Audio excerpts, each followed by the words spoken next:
ख्वाजा हसन बसरी फरमाते हैं, मैं एक दिन तकरीर कर रहा था तो पीछे पर्दे के पीछे औरतें भी सुन रही थी। तो मैंने तकरीर में कहा कि रब करीम के दरवाजे पे दस्तक देते रहा करो, दस्तक देते रहोगे तो एक न एक दिन दरवाजा खुल जाएगा।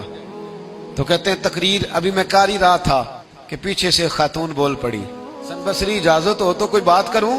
तो मैंने कहा पाक बीबी कर लो। कहने लगी क्या दर्श दे रहे हो कि अल्लाह के दरवाजे पे दस्तक दो कभी न कभी खोल ही जाएगा। कहा हाँ। कहने लगी मुझे ताज्जुब हुआ है तेरी बात सुन के। आपको क्यों ताज्जुब हुआ? कहने लगी वो खातून मार्फत इलाही के उस मकाम पे थी।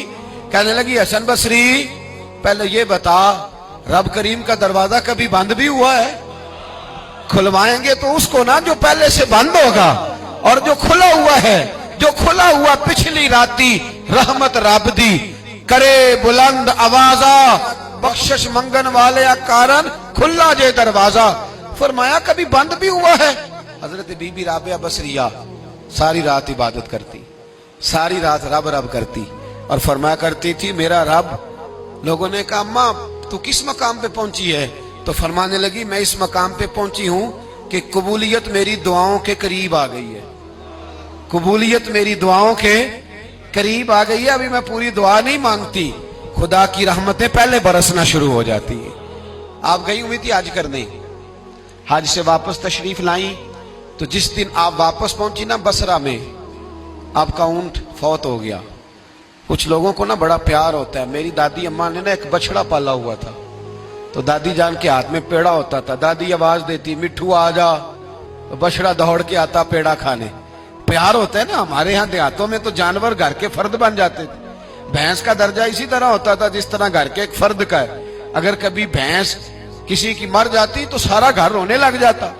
वो जो जानवर घर में तो हजरत राबिया बसरिया ने ऊंट पाला हुआ था, बड़ा प्यार करती थी, बड़ी जिस दिन आई ना वापस हज करके उसी दिन किसी ने बताया अम्मा तेरा ऊंट फौत हो गया।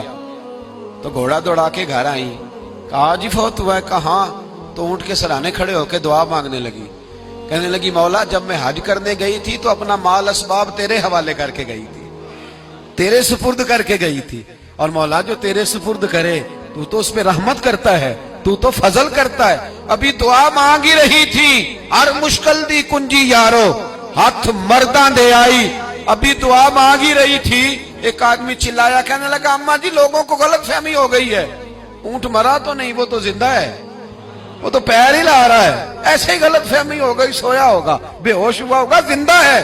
जनाब राबिया बसरिया रहमतुल्लाह ताला अलैहा सजदे में गिर गई, फरमाने लगी ऊंट जिंदा था या मुर्दा था, एक बात सच्ची है कि मेरा रब बड़ा करम फरमाने वाला है, मेरा अल्लाह बड़ा गफार है, मेरा रब बड़ा मेहरबान है, वो बड़ा ही रहमत करने वाला।